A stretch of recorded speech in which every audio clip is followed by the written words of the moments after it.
Lord, you healed me. No, woman, your faith has healed you. Go in peace and be healed from your suffering. Mark 5:34. Have you ever prayed for healing and nothing happened? Have you ever begged God, asked Jesus, cried in silence, hoping something would change, only to remain exactly the same? Because if faith truly heals, then why do so many people believe and still suffer? Why do some recover, while others remain trapped in pain? And what if the answer was hidden inside the very words of Jesus himself? Not hidden by accident, but buried beneath centuries of interpretation. Because there is one moment in the Bible, one sentence spoken by Christ, it completely changes the meaning of healing. A woman, weak from years of suffering, touches the garments of Jesus, and in that moment, everything changes. She looks at him and believes, Lord, you healed me. But Jesus answers, daughter, your faith has healed you. Go in peace. Not my power, not my divinity, not my will, your faith. And maybe that is the most misunderstood teaching in the entire Bible. Because what if Jesus was never trying to convince humanity that power existed only in him? What if he was trying to awaken something inside every human being, something forgotten, something buried beneath fear, conditioning, and dependence? Because this video is not about religion. This is not about convincing you to worship a system, a church, or an institution. This is about understanding what faith actually is, and why Jesus repeatedly pointed people back toward themselves. Because faith was never passive hope. It was never blind obedience, and maybe it was never even belief in Jesus himself. Maybe faith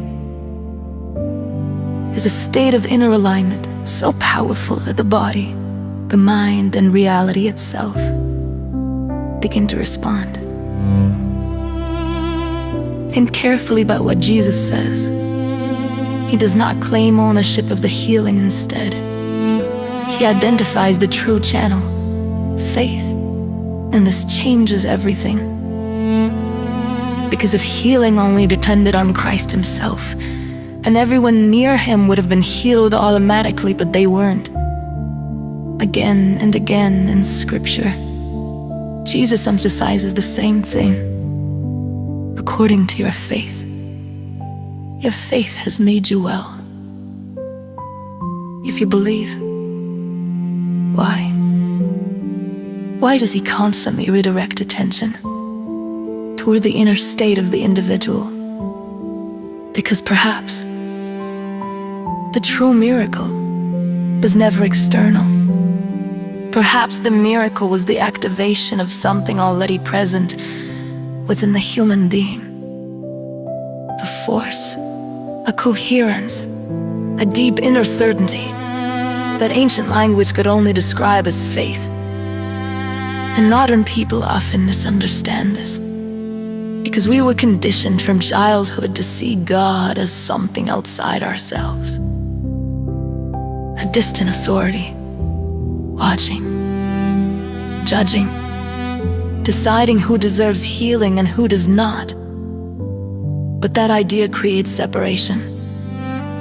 And separation creates powerlessness.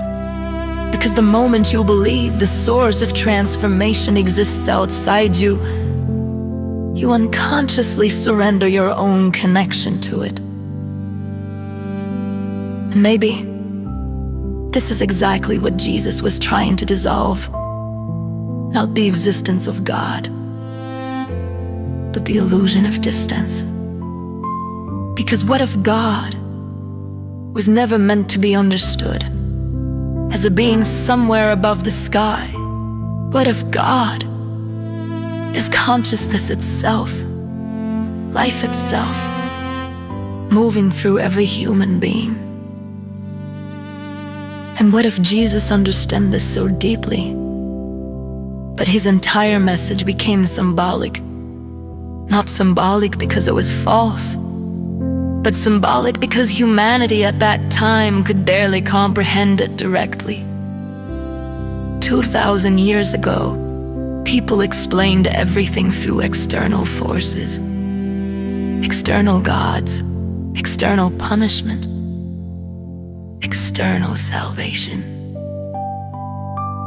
Human consciousness was still deeply dependent on authority outside itself.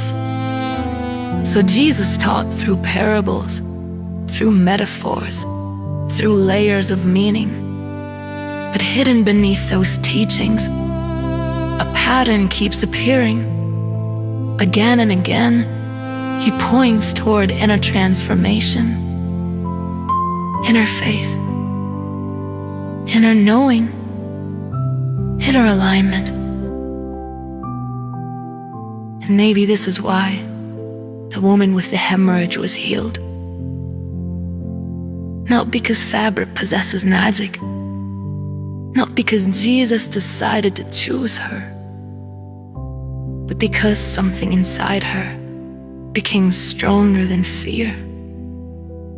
For years she suffered, rejected, isolated, emotionally broken. And yet, despite everything, she acted. She crossed the crowd, she ignored shame, she reached toward possibility. Not from passive wishing, but from absolute conviction. And this is where faith becomes misunderstood. Because faith is not merely hoping. Faith is embodiment, a total internal state where doubt collapses, resistance weakens, and the individual becomes coherent. Mind, emotion, body, intention, moving in the same direction. And when that coherence happens, faith, consciousness, and the forgotten power within. But here's where the story becomes uncomfortable. Because if faith was the true channel of healing, then what does that say about human potential? What does it say about you? Because most people were taught that power belongs somewhere else. In heaven, in saints, in prophets, in rituals. But Jesus repeatedly pointed inward. The kingdom of God is within you.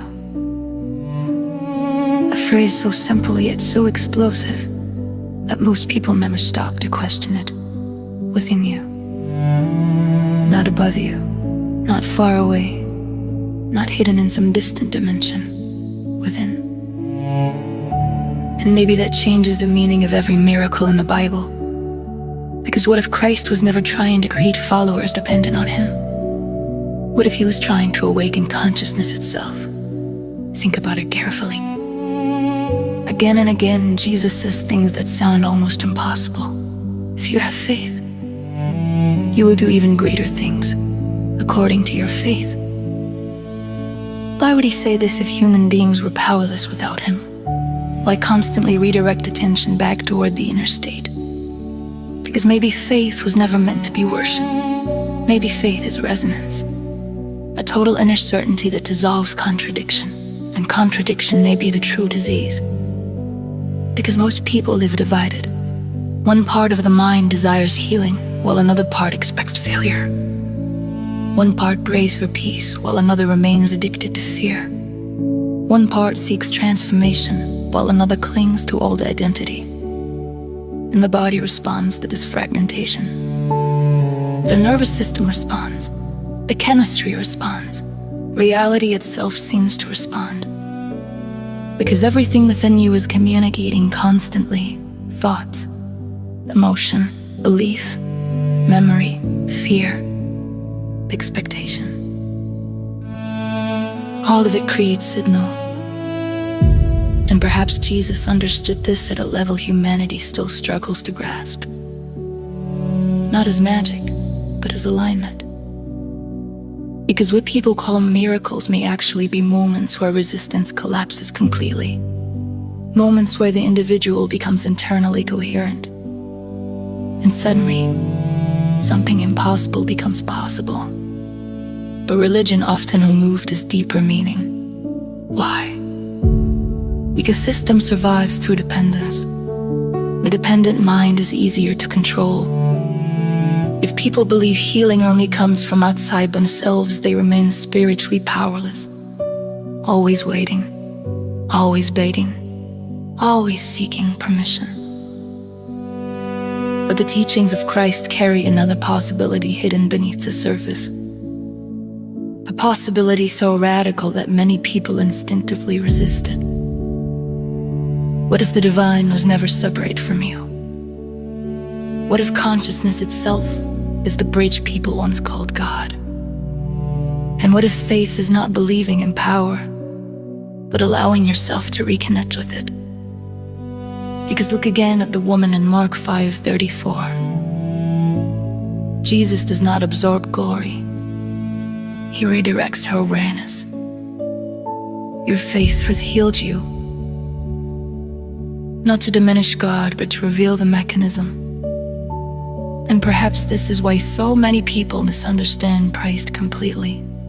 Because they focus on the personality, while missing the state of consciousness he embodied. A state without separation, without fear, without contradiction.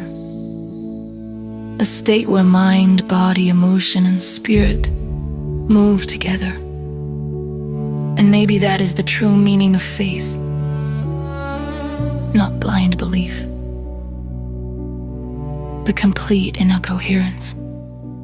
Because when a body no longer receives conflicting signals, something changes. Healing becomes possible. Peace becomes possible. Transformation becomes possible. Not because reality suddenly changes, but because resistance begins to dissolve. And maybe this explains something most people secretly feel, but cannot explain. Why fear weakens the body. Why hopelessness strains energy. Why certainty changes behavior. Why belief alters perception. Because consciousness shapes experience. Not perfectly, not magically, but profoundly. And perhaps ancient spiritual teachings were always pointing towards this truth. Using symbolic language humanity could understand at the time. Because 2,000 years ago, people needed external symbols. Today, humanity has access to psychology, neuroscience, quantum theories, mind-body studies. And suddenly, many ancient teachings begin sounding very different. Almost as if Christ was speaking in layers. One layer for the crowd, and another for those willing to look deeper. And this raises a dangerous question. What if the true power of Christ was never meant to stay exclusive to one man? What if he was demonstrating what human consciousness itself is capable of becoming? Pause for a moment and ask yourself honestly, have you spent your entire life searching outside yourself for something that may already exist within you? If this resonates with you, write in the comments. I am beginning to remember. The healing Jesus was really pointing toward. And maybe now, the words of Jesus begin to sound different. not as commandments, not as religious poetry, but as clues, signals pointing toward a deeper understanding of human consciousness. Because perhaps Christ was never trying to convince people that they were weak. Perhaps he was trying to remind them of something they had forgotten, something hidden beneath fear, conditioning, and separation. Because from the moment we are born, we are taught to search outside ourselves. Outside for approval, outside for love, outside for healing, outside for salvation. And slowly, people begin disconnecting from their own inner power. Not because it disappeared, but because they stopped believing it existed. And maybe this is why faith matters so much in the teachings of Jesus. Because faith is not passive. Faith is participation. It is the moment a human being stops living entirely through fear and begins aligning with possibility. And when that alignment becomes deep enough, the body responds, the mind responds, life itself begins responding differently. Because the human being is not separate from reality. You are part of it, connected to it, influencing it constantly through thought, emotion, expectation, and belief. And perhaps this is why hopelessness can weaken the body, while meaning, purpose, and certainty can awaken extraordinary resilience. Because healing is not only physical. Jesus understands us deeply.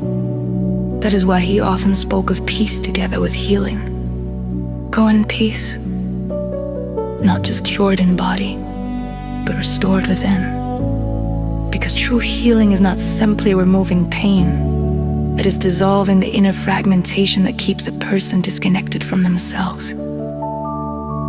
And maybe this is the hidden meaning behind many biblical miracles. Not supernatural violations of reality, but revelations about what becomes possible when human consciousness enters complete alignment. A state where fear no longer dominates. A state where the individual stops fighting internally. A state where faith becomes stronger than doubt. And maybe this is what the woman in Mark 5:34 truly discovered. Not dependence on a man, but reconnection to a power already alive within her. And perhaps Jesus knew something humanity still struggles to accept. That people become what they continuously believe they are. Weakness repeated becomes identity. Fear repeated becomes reality. Hopelessness repeated becomes limitation. But faith, real faith, can interrupt that cycle. Because when a person truly believes healing is possible, their entire system begins changing. Their actions change, their perception changes, their energy changes. Even their biology can begin responding differently. And this is why the teachings of Christ remain so powerful after thousands of years. Not because they belong only to religion, but because they point toward universal truths about the human experience. Truths hidden beneath symbolism, truths hidden beneath doctrine, truths waiting to be rediscovered. And maybe that rediscovery begins with a single realization. You were never as powerless as you were taught to believe. Because perhaps the greatest prison humanity ever created was the belief that divinity exists only somewhere outside itself. So if you want to continue exploring beyond the surface, beyond fear, and beyond what you were taught to blindly accept, like this video, subscribe to The Hidden Christ and continue this journey with us. Because awakening does not happen all at once. It begins the moment you start seeing differently. And most people are still asleep.